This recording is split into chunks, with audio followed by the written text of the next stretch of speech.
Guys, welcome to my channel, Bitchat TV. Baby, we found just who we are meant to be in this galaxy.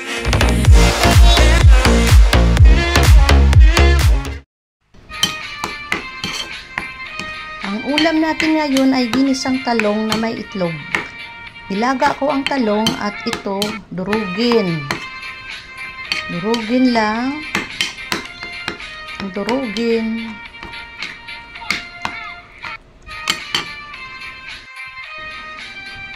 At ito ang ating mga panggisa. Yan, meron tayong bawang, sibuyas, kamatis, at ito ang ating itlog. Ito, itlog, batihin. Batihin lang ng batihin para mag-mix ang egg white sa egg yolk.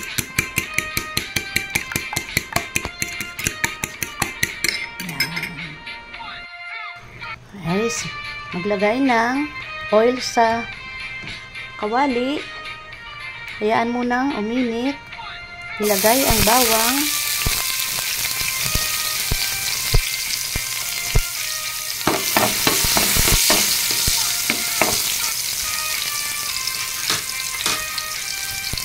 Sibuyas,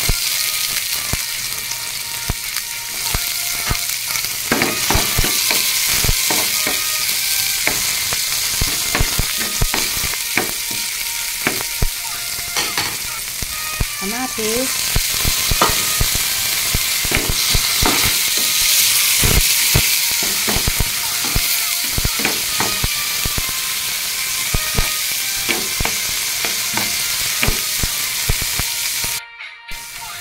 lagay na rin ang ating dinurog na talong. Haluin lang.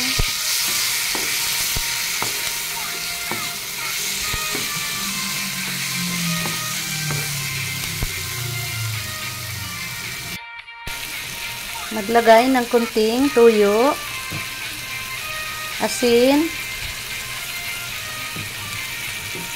patis,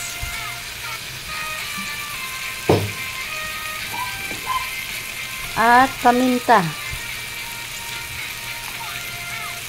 Siyempre, haluin. Haluin natin ng haluin para ma-mix ang ating mga nilagay na seasoning sa ating dinurog na talong.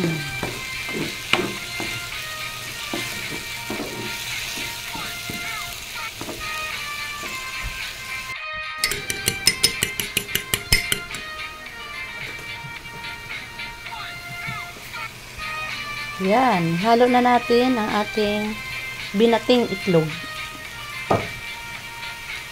Haluin lang guys. Haluin lang natin para malagyan ng itlog ang ating eggplant.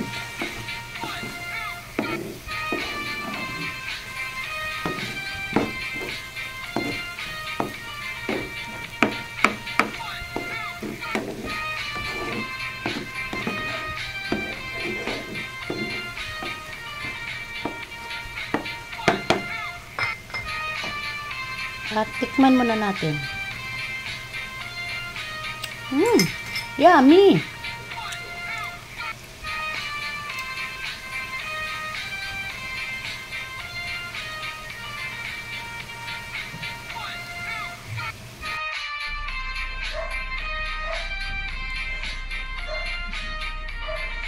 Ito na guys, ang finished product ng ating ginisang talong na may itlog.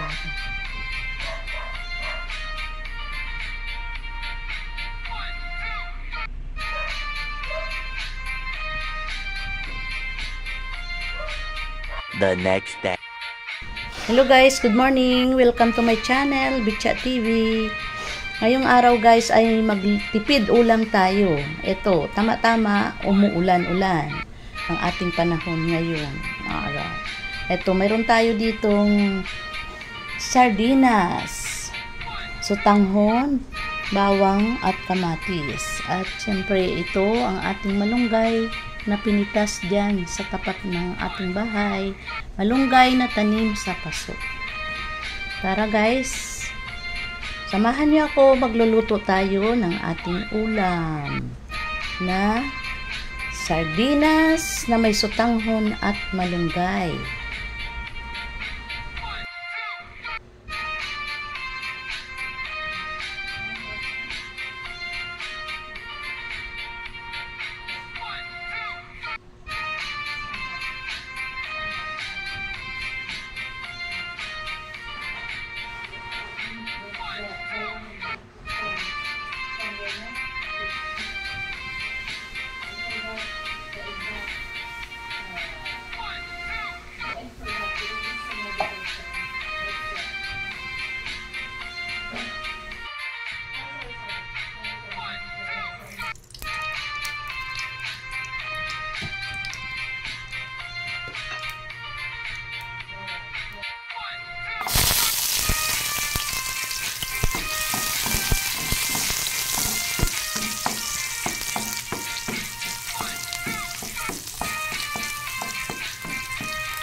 Isang lata lang to guys na sardinas na ilagay natin.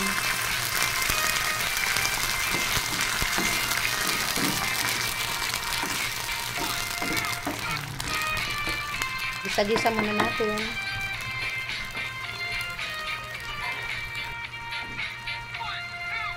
Maglagay na rin tayo ng paminta at kunting tuyo.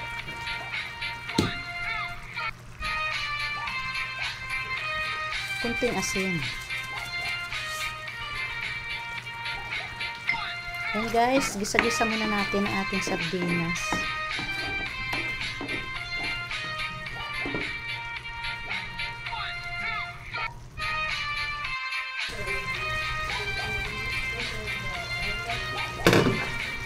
At ito guys, lagyan muna natin to ng kunting tubig kasi sayang din ang sauce. Ayan. Gawin natin yan.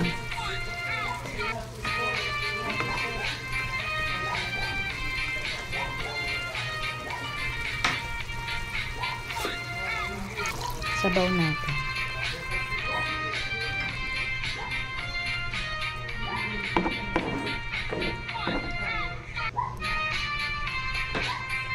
At ito guys, ilipat natin siya sa kasirola. Natin siya guys dito sa kasirola kasi maglalagay pa tayo ng ating sutanghon. Ayan.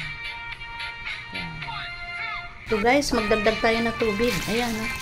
Yung pinaggisahan natin, nilagyan ko ng tubig para pangdagdag din yung lasa.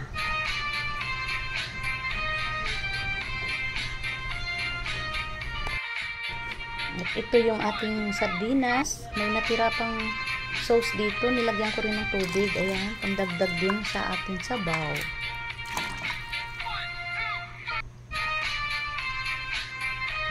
Takipan muna natin hanggang sa kumulo. Check natin guys. Ayan, kulong-kulo na.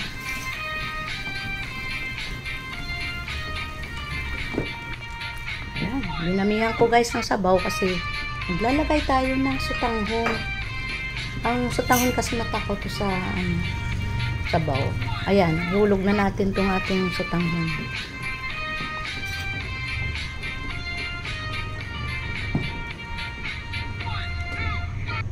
Para mag-absorb man siya, mayroon pa tayong sabaw. Ayaw ko naman kasi ng masyadong tuyo. na ginisang sardinas na may sutanghon. Ayan. Tipid ulam tayo ngayon guys. Ang ating sardinas ay 22 pesos at ang ating sutanghon ay 10 pesos. Ayan, nagkahalaga lang ng 32 plus ang ating sibuyas, kamatis at saka bawang, 10 pesos. Malagay na lang natin 8 para sarado na. 40 lang to ang ating niluluto ngayon. Kaya nakakatipid din tayo. Budget din pag may time. Lalo na kung alanganin na sa sahod.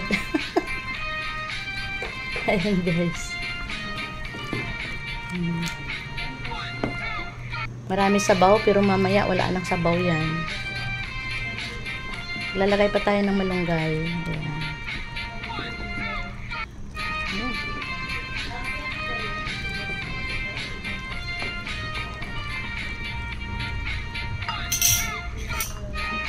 Tikman muna natin guys ang timpla natin. Sarap. Kayo guys. Ano ulam nyo ngayon? Ayan. Takipan muna natin. Dito na lang ako nagluto guys sa maliit na kasirola. Ayan. Maliit lang yan. Ay, check natin. Okay na yung ating sutanghon. Wala. Ayan. Medyo okay na. Ilagay na natin ang ating ito. Ayan. Ating malunggay. Fresh from the garden. Fresh from the garden. Ayan. Kasi iba talaga to ang malunggay. Lalo na sariwa.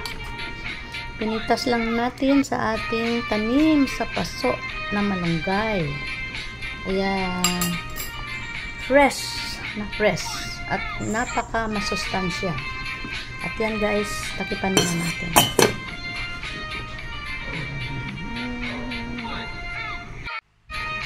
Check natin. Ayan guys, oh. Ayan, tama-tama lang yung ating sabaw. At ang ating sutanghon. Ayan, pag nag-absorb na siya, mayroon pa tayong sabaw na matira. Ayaw ko nang masyadong tuyo-tuyo.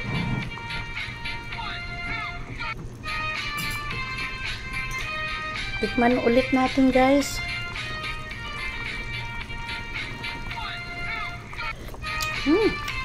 Yummy, okay. Tama lang ang ating timpla. Ayan, pwede na tayo kumain.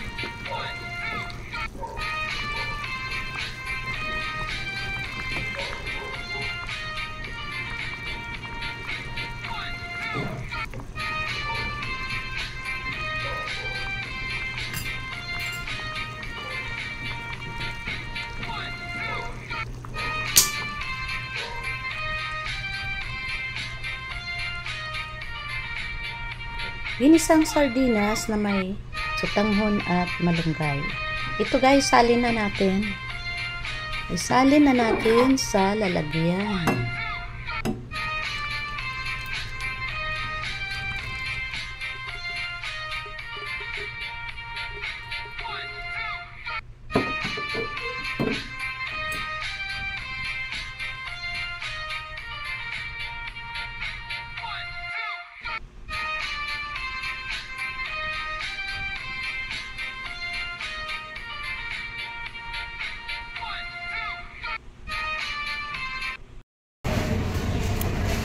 Hello guys, thank you for watching. Please do not forget to like, share, comment and subscribe, and most importantly, number 1, don't forget to click the notification bell so that you won't miss any upcoming videos. Even a single tiny one. Bye, God bless. See you next time. Thank you for watching.